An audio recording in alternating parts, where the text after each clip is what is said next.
Champions, कैसे हैं आप सभी?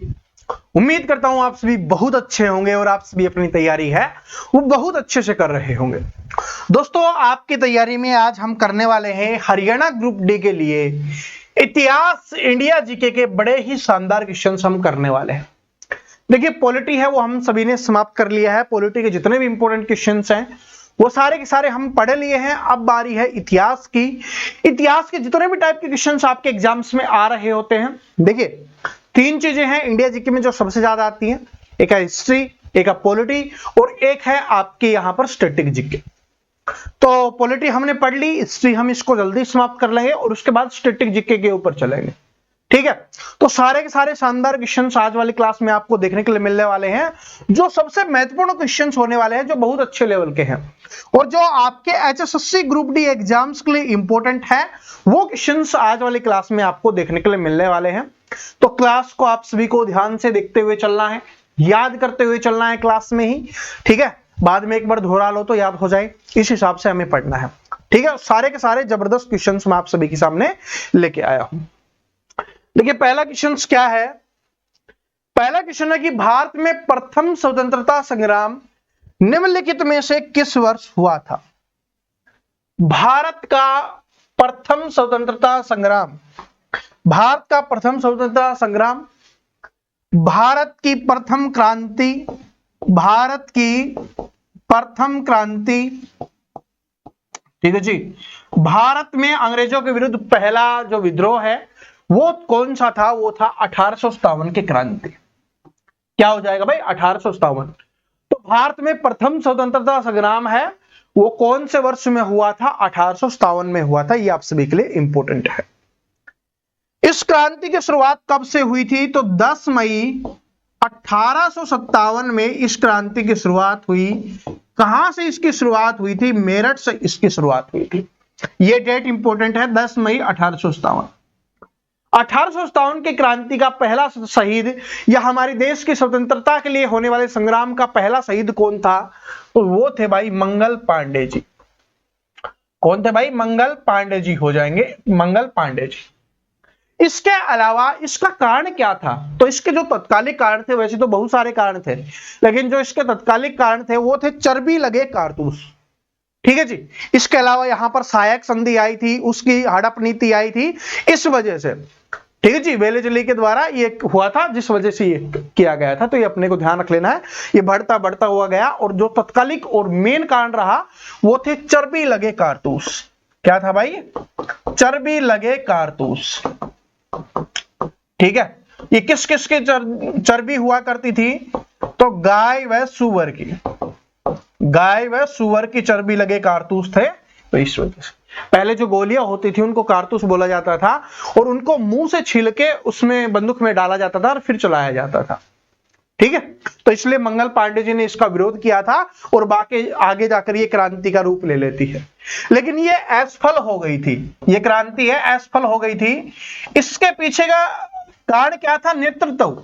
क्योंकि इसका नेतृत्व है वो सही से नहीं हुआ था। किसी ने कब स्टार्ट किया, किसी ने कब स्टार्ट किया, क्योंकि पहले फोन वगैरह तो थे नहीं कि भाई फोन करते भाई इतनी तारीख से होंगे, आ जाओ जंतर मंत्र पे।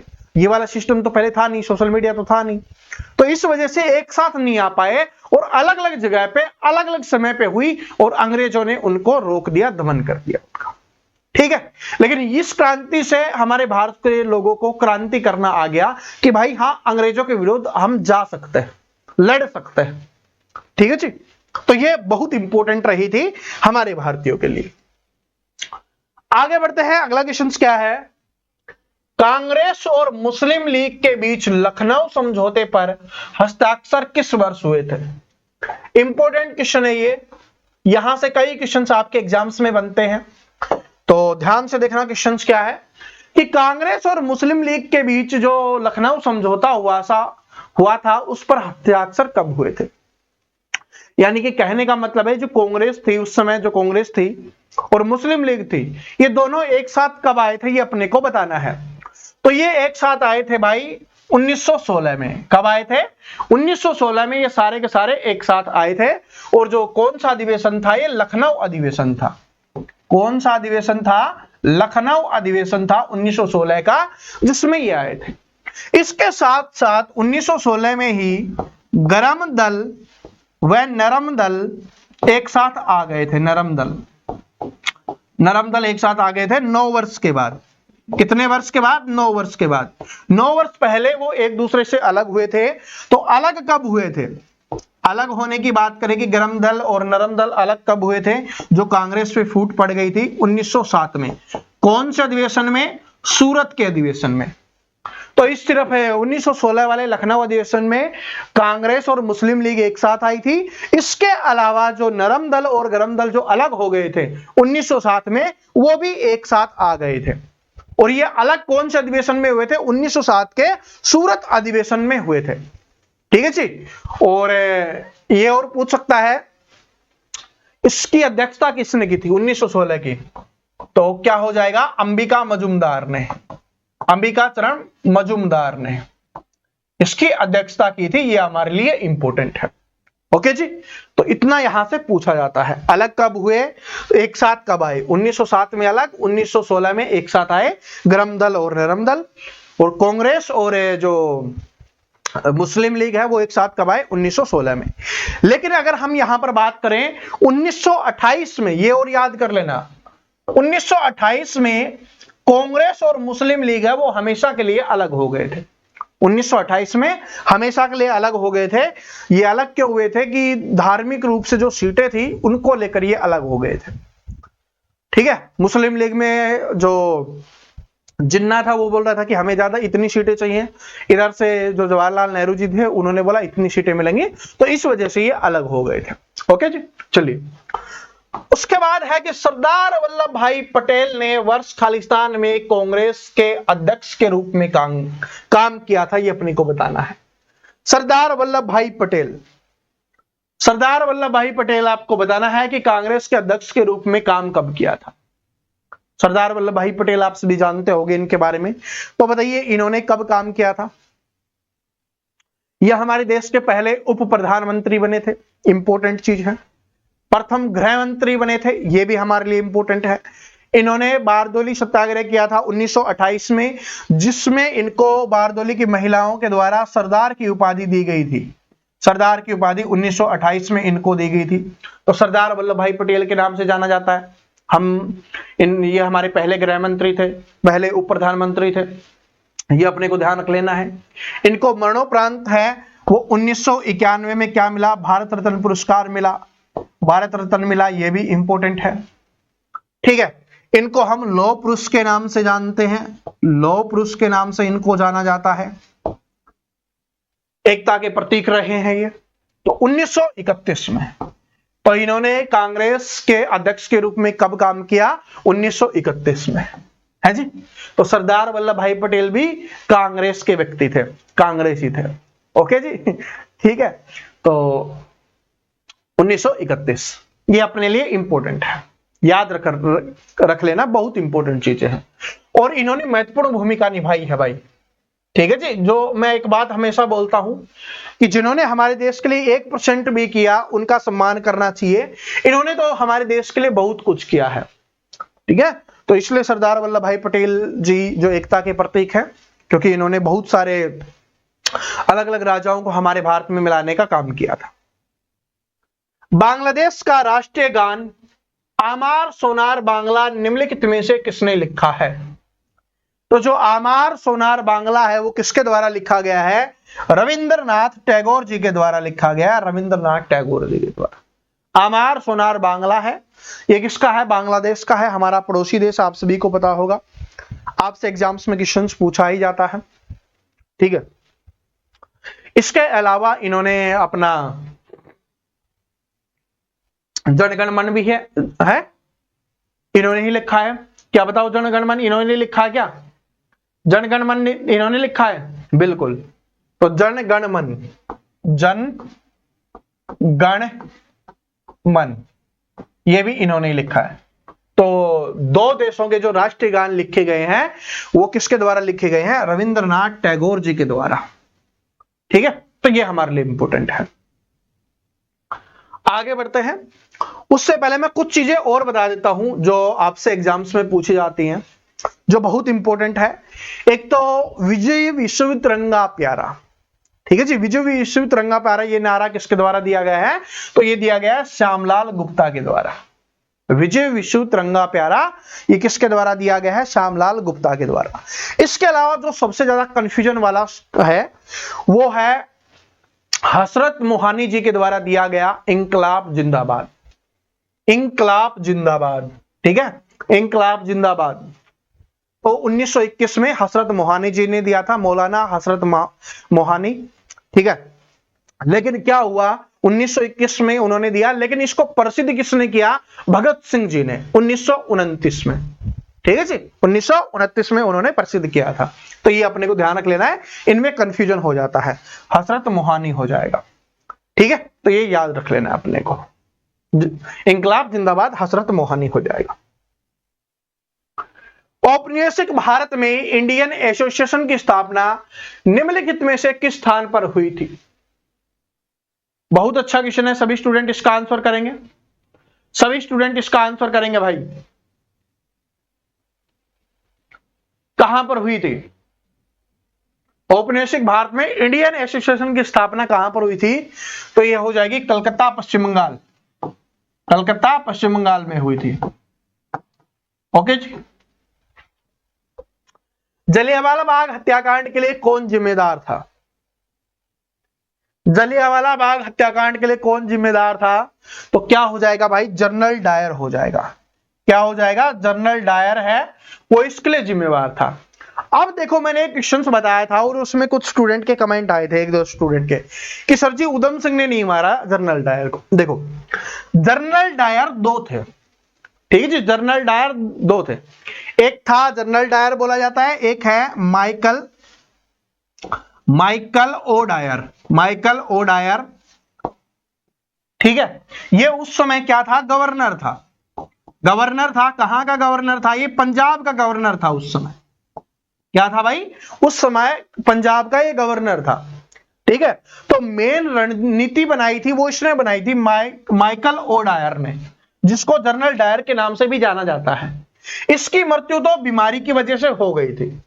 जो जनरल डायर जिसने गोली मारने का आदेश दिया था, इसकी मृत्यु है वो बीमारी की वजह से हो गई थी। लेकिन जो जनरल माइकल ओ डायर था, इसकी मृत्यु की थी, इसकी हत्या की थी उधम सिंह जी ने, ठीक है जी, उधम सिंह जी ने, क्योंकि वो चाहते थे जलियांवाला बाग हत्याकांड का बदला लेना।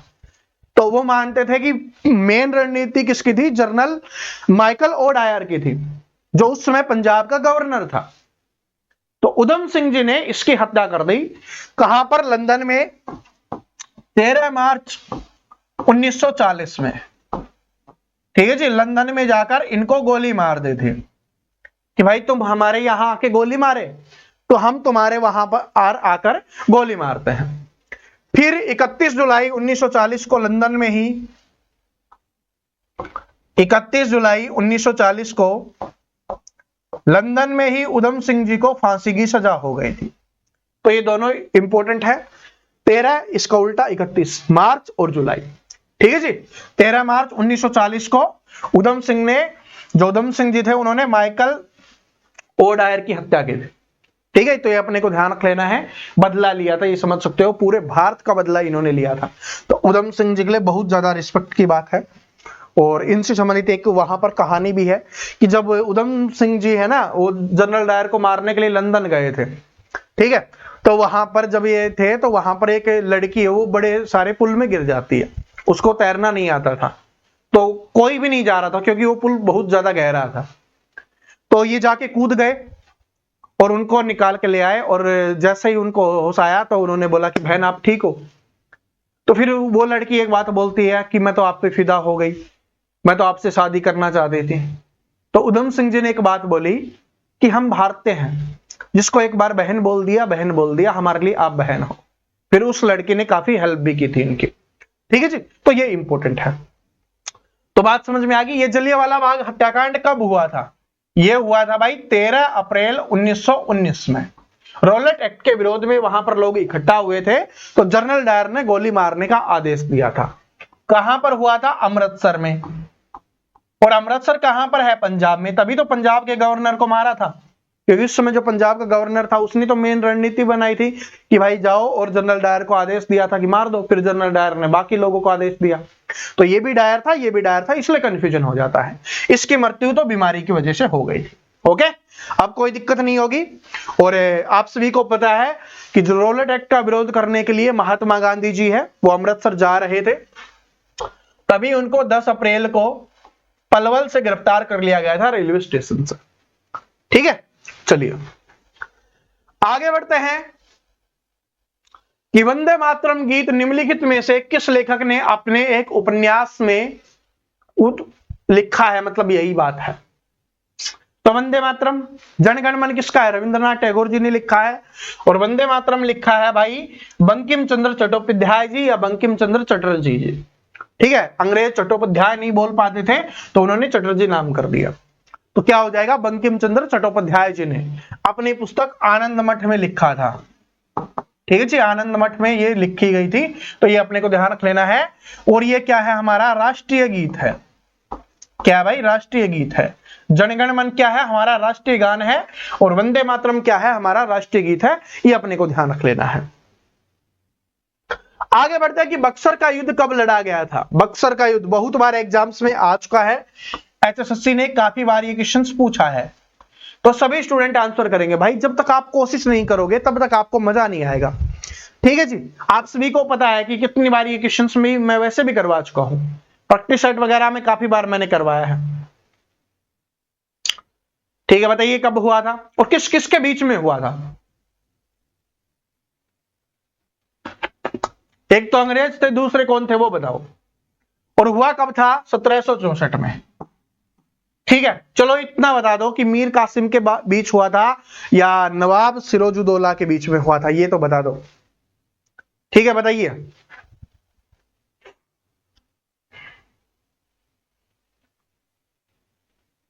तो ये क्या हो जाएगा कि जो बक्सर का युद्ध है वो इन सभी की सेनाओं के साथ युद्ध लड़ा गया था। बक्सर का युद्ध 1764 में। ठीक है, आगे बढ़ते हैं। वे 1893 के शिकागो में हुई विश्व धर्म संसद में दिए गए उनके भाषण के लिए लोकप्रिय हैं। यहां वे किसके लिए कहा जा रहा है? यानी कि किसने 1893 में शिकागो में एक विश्व धर्म संसद हुई थी, उसमें अपना भाषण दिया था। और यह माना जाता है कि यह भाषण है आज तक का सबसे शानदार भाषण था। उसको सुनने के बाद सब मंत्रमुग्ध हो गए थे। इतना शानदार कोई भाषण दे सकता है, इतना शानदार कोई व्यक्ति बोल सकता है। तो ये थे भाई स्वामी विवेकानंद जी। ठीक है जी, स्वामी विवेकानंद जी हैं, उन्होंने ये भाषण दिया था। उन्होंने ये जो विश्व धर्म संसद है उसको अटेंड किया था, जो शिकागो में हुई थी 1893 में। ये सारे के सारे इंपॉर्टेंट है, एग्जाम्स में पूछी जाती है कहां हुई थी, शिकागो में। कब हुई थी? 1893 में। किसने भाषण दिया? स्वामी विवेकानंद जी ने। ठीक है, चलिए आगे बढ़ते हैं। असहयोग आंदोलन के प्रस्ताव की पुष्टि दिसंबर 1920 में खालिस्तान में आयोजित भारतीय राष्ट्रीय कांग्रेस के वार्षिक अधिवेशन में की गई थी। अब ये कहां पर की गई थी ये अपने को बताना है। असहयोग आंदोलन की यहां पर बात हो रही है। देखिए, असहयोग आंदोलन आप सभी को पता है 1920 में शुरू हुआ था और 1922 में क्या हो गया था? ये समाप्त हो गया था। क्यों? कि जो चोरा चोरी कांड हुआ था, चोरी चारा जो कांड हुआ था, ठीक है, उसकी वजह से इसको बंद कर दिया गया था। क्योंकि वहां पर पुलिस कर्मियों को बंद करके और थाने में आग लगा दी गई थी। तो गांधी जी ने बोला कि मैंने बोला है कि हमें अहिंसा से आंदोलन करना है, हिंसा से आंदोलन नहीं करना। तो इस वजह से इस आंदोलन को बंद कर दिया गया। और इसकी कहां पर हुई थी? ये नागपुर में। क्या हो जाएगा? नागपुर हो जाएगा। ये अपने लिए इंपॉर्टेंट है। लेकिन मेन बात पता है क्या थी? मैं आपको रीजन बताता हूं। 1920 में क्या हुआ कि गांधी जी का जो सम्मान है, ओरा है, ठीक है, या रिस्पेक्ट है, लोगों के दिलों में बसना स्टार्ट हो गया। क्योंकि 1915 में वो साउथ अफ्रीका से लौटे थे। ठीक है जी, 1915 में लौटे थे, 9 जनवरी 1915 को। इसलिए 9 जनवरी को प्रवासी दिवस मनाया जाता है। ठीक है, कि भाई जो विदेश गए हुए लोग हैं वो हमारे भारत में लौट के आएंगे। तो 1915 के बाद उन्होंने काफी सत्याग्रह किए, तो लोगों के दिलों में उनके प्रति विश्वास बैठ गया। तो फिर उनको लगा कि अब बहुत सारे लोग एक साथ आ गए हैं, तो इस बार तो अंग्रेज हमें छोड़ के चले जाएंगे। लेकिन उन्होंने 1920 में किया, 21 में किया, 22 में किया। तब उनको समझ में आया कि अंग्रेज, क्योंकि असहयोग आंदोलन का मतलब था सहयोग ना करना, कि हम अंग्रेजों का सहयोग नहीं करेंगे। तो गांधी जी को यह बात समझ में आई कि अंग्रेज है यहां पर सहयोग करवाने के लिए नहीं आए, काम करवाने के लिए नहीं आए, वो तो यहां पर लूटने के लिए आए हैं। ठीक है, और पूरा देश एक साथ हो गया था, हिंसा वो चाहते नहीं थे। ठीक है, तो फिर उन्होंने क्या किया कि भाई जैसे ही हिंसा हुई, उनको एक रीजन मिल गया जिसकी वजह से इसको रोक दिया गया। वरना इस आंदोलन में, असहयोग आंदोलन में जितने भी हमारे स्वतंत्रता सेनानी हैं, चाहे वो भगत सिंह जी हो, जितने भी हैं, ठीक है, जो अलग हो गए थे बाद में, जिन्होंने अपनी अपनी नीतियां अपना ली थी, भगत सिंह जी हो गए, सुभाष चंद्र बोस जी हो गए, जितने भी हैं, लाला लाजपत राय जी, सारे के सारे, ठीक है, सारे के सारे इसमें सपोर्ट कर रहे थे, एक साथ थे पूरे। लेकिन जैसे ही गांधी जी ने इसको रोक दिया, सभी के विचार थोड़े थोड़े अलग हो गए और फिर उन्होंने अपनी अपनी नीतियां अपना ली, अपने अपने तरीके से आजाद करवाने के लिए लड़ पड़े। ठीक है, तो इसके पीछे का रीजन ये था। उसके बाद फिर गांधी जी ने काफी साल तक कुछ नहीं किया, फिर धीरे धीरे धीरे चीजें बदलती रही, फिर उसके बाद स्टार्ट किया उन्होंने दोबारा से। ठीक है जी, इससे भारत के लोग उनसे नाराज भी हो गए थे। फिर उन्होंने भारत के लोगों की बहुत सारी सेवाएं की। ठीक है, उस समय प्लेग की बीमारी आई थी, घर वाले भी नहीं छूते थे, जिस तरीके से अभी कोरोना वायरस आया था, तो उस समय प्लेग की बीमारी आई थी, चूहों के काटने से जो फैला था। तो फिर उन्होंने बहुत सारे लोगों की सेवाएं की, लोगों के बीच में दोबारा से विश्वास बिठाया और उसके बाद फिर दोबारा से आंदोलन वगैरह है वो स्टार्ट किए।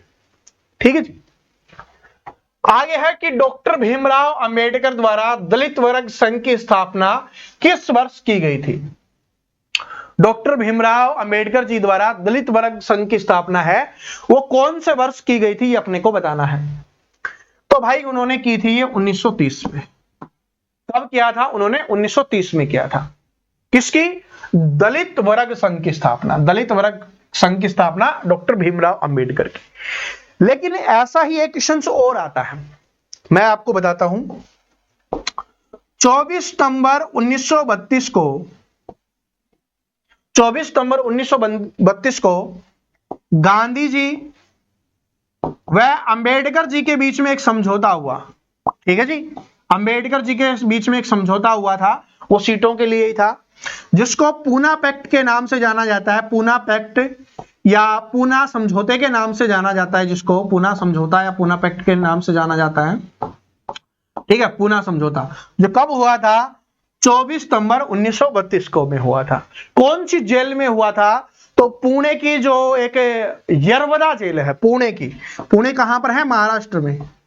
तो पुणे की यरवदा जेल में हुआ था ये। ठीक है, ये भी पूछा जा सकता है, तो ये हुआ था।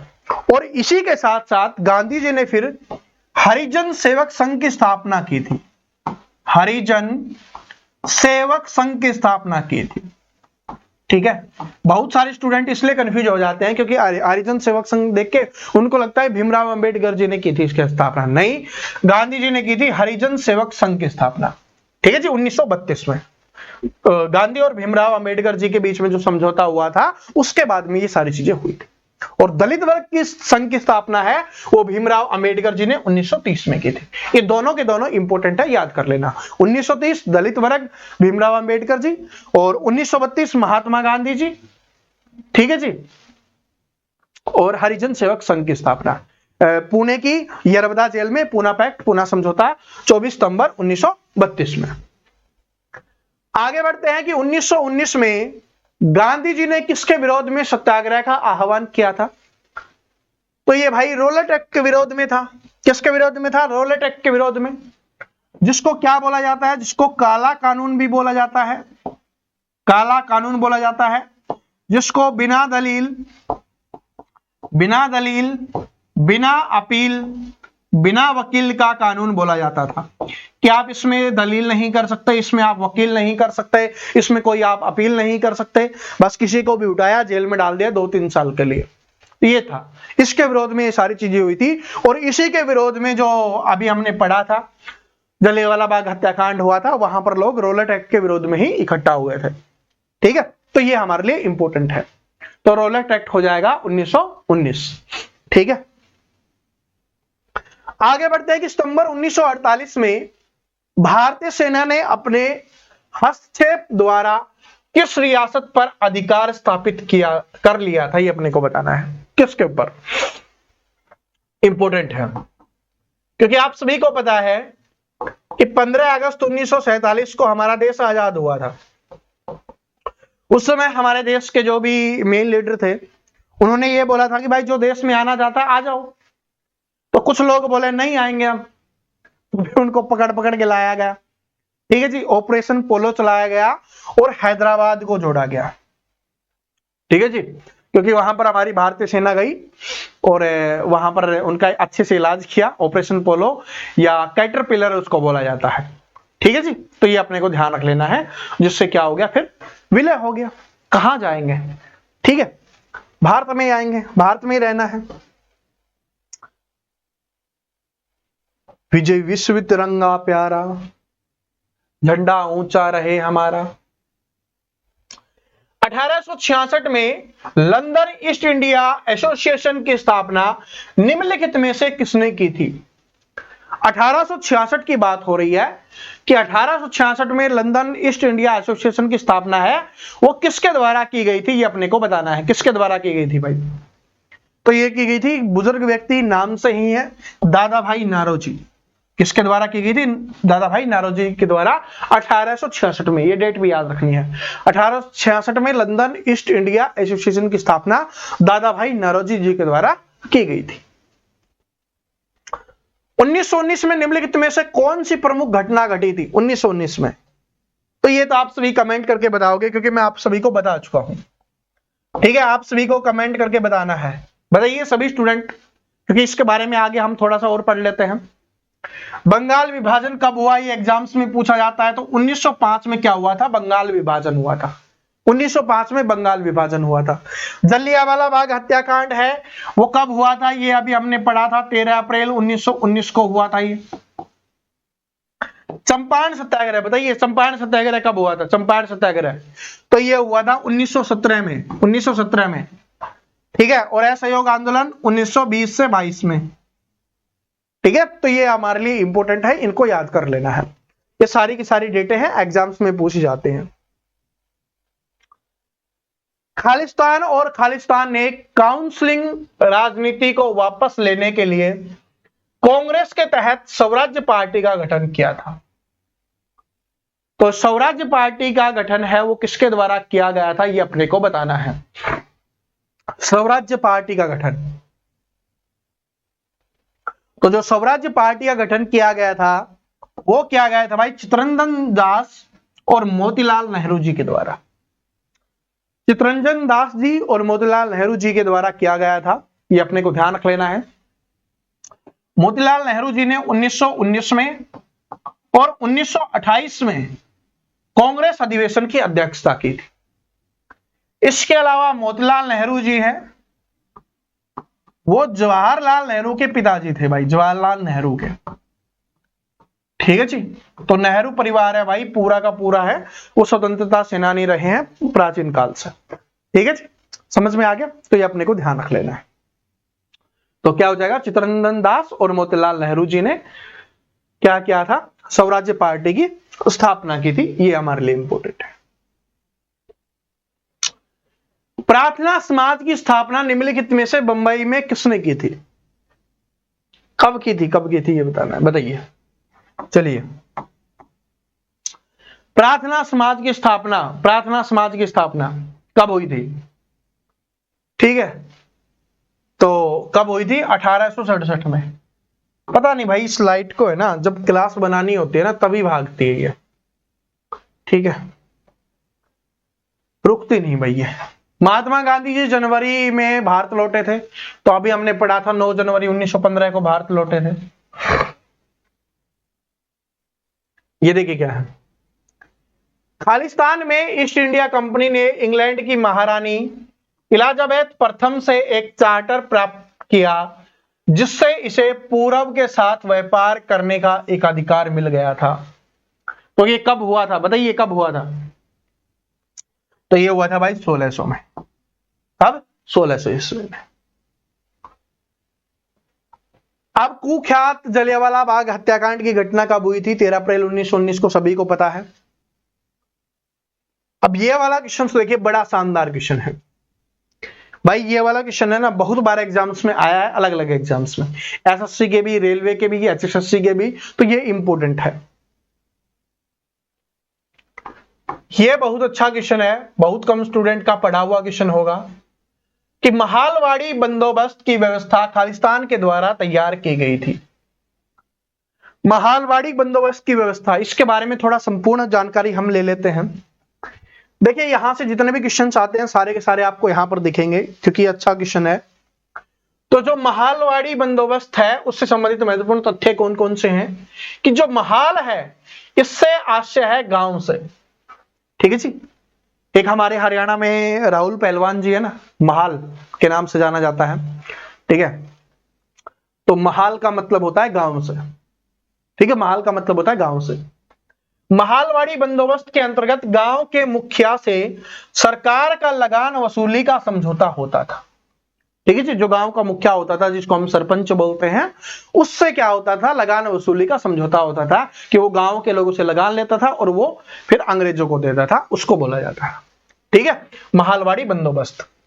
जो होल्ट मैकेजी है उसने महालवाड़ी बंदोबस्त को सूत्रपात किया था, तो ये आंसर हो जाएगा आपका। ठीक है, होल्ट मैकेजी। ठीक है, अब देखो क्या थी कि महालवाड़ी व्यवस्था के अंतर्गत ब्रिटिश भारत की भूमि का 30% भाग सम्मिलित था, यानी कि जितना भी आप करोगे उसका 30% है वो आपको अंग्रेजों को देना होता था।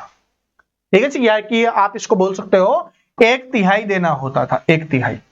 ठीक है, 30% या 1/3 दोनों एक ही बात है, थोड़ा डिफरेंस है। मैथ में देखोगे तो वैसे कोई डिफरेंस नहीं है, यानी कि 3रा हिस्सा देना होता था। ठीक है, और जो थॉमस मुनरो एवं कैप्टन अलेक्जेंडर रीड का संबंध रैयतवाड़ी व्यवस्था से है। दोनों अलग अलग, महालवाड़ी व्यवस्था तो इसका हो जाएगा होल्ट मैकेजी, और आपसे रैयतवाड़ी व्यवस्था पूछे, एक बार एचएससी ने पूछा भी था, तो थॉमस मुनरो और कैप्टन अलेक्जेंडर। ठीक है जी, ये अपने को ध्यान रख लेना है, तो इसका क्या हो जाएगा, होल्ट मैकेजी हो जाएगा। आगे बढ़ते अगला क्वेश्चन देखिए क्या है। 1873 में सत्यशोधक समाज की स्थापना किसने की थी? सत्यशोधक समाज की स्थापना किसने की थी, बताइए किसने की थी? तो जो सत्यशोधक समाज की स्थापना 1873 में ज्योतिराव फुले जी के द्वारा की गई थी। किसके द्वारा? ज्योतिराव फुले जी के द्वारा। अब यहां से कुछ और क्वेश्चंस इंपॉर्टेंट है जो एग्जाम्स में आते हैं, वो देख लीजिए। पहला तो है प्रार्थना समाज, जो हमने पढ़ा था, इसलिए मैंने उसके बारे में डिटेल से नहीं बताया क्योंकि आगे आने वाला था ये। प्रार्थना समाज की संस्थापक या जो स्थापना की गई थी वो किसके द्वारा की गई थी? आत्माराम पांडुरंगा जी के द्वारा की गई थी 1867 में महाराष्ट्र में। ठीक है जी, 1867 में महाराष्ट्र में प्रार्थना समाज, आत्माराम पांडुरंगा जी। ठीक है जी, तो याद करने का तरीका क्या है? प्रार्थना, जब आप प्रार्थना करोगे तो आपकी आत्मा है वो तृप्त हो जाएगी, तो क्या हो जाएगा? प्रार्थना करने से आत्मा। ठीक है जी, याद करने की ट्रिक है। उसके बाद पूना सार्वजनिक सभा की स्थापना किसके द्वारा की गई थी? तो महादेव गोविंद रानाडे जी के द्वारा। ठीक है जी, कब? 1870 महाराष्ट्र में। ये कभी कभी आता है, बाई चांस आता है। तत्वबोधिनी सभा, ये इंपॉर्टेंट है। तो तत्वबोधिनी सभा की जो स्थापना है वो देवेंद्रनाथ टैगोर जी के द्वारा 1839 में कोलकाता में हुई थी। ठीक है जी, देवेंद्रनाथ टैगोर तत्वबोधिनी सभा की स्थापना इनके द्वारा की गई थी। इसके अलावा केशव चंद्र सेन ने प्रार्थना समाज की स्थापना का प्रेरणा स्रोत थे। ठीक है, प्रार्थना समाज की स्थापना तो आत्माराम पांडुरंगा जी के द्वारा की गई थी, लेकिन जो इसके प्रेरणा स्रोत थे उनका नाम क्या था? केशव चंद्र सेन। ठीक है, प्रार्थना समाज को प्रसिद्धि दिलाने का श्रेय है वो महादेव गोविंद रानाडे जी को जाता है। तो ये अलग अलग प्रकार से क्वेश्चंस पूछे जाते हैं कि प्रेरणा स्रोत कौन था, तो केशव चंद्र सेन हो जाएगा। प्रसिद्धि किसने दिलाई? महादेव गोविंद रानाडे जी ने। स्थापना किसने की? आत्माराम पांडुरंगा जी ने। तो ये अपने को ध्यान रख लेना है। तो इसका तो आंसर हम कर ही चुके हैं। और इसको भी कैसे याद कर सकते हो? सत्य, सत्य बोलोगे तो फिर क्या हो जाएगा? सत्य क्या होती है? एक ज्योति के समान होता है। ठीक है, और फूले आप नहीं समाओगे।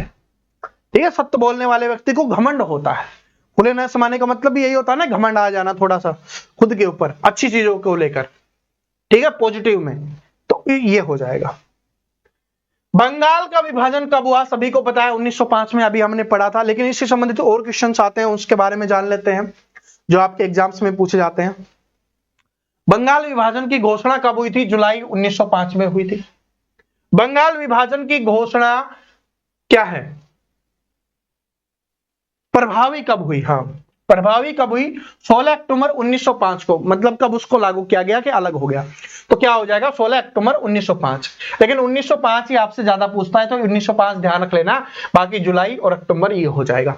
इसके अलावा बंगाल विभाजन के समय सर एड्यू फ्रेजर बंगाल के लेफ्टिनेंट गवर्नर थे, ठीक है जी, तो ये अपने को याद रख लेना है, एड्यू फ्रेजर हो जाएगा, ठीक है। उस समय बंगाल विभाजन की घोषणा किसके कार्यकाल में हुई थी, लॉर्ड कर्जन के कार्यकाल में, यानी भारत में किसका शासन था उस समय, अंग्रेजों का शासन कौन संभाल रहा था, लॉर्ड कर्जन हो जाएगा, ठीक है। लेकिन अगर सिर्फ बंगाल की बात करें तो एड्यू फ्रेजर हो जाएगा, ओके जी।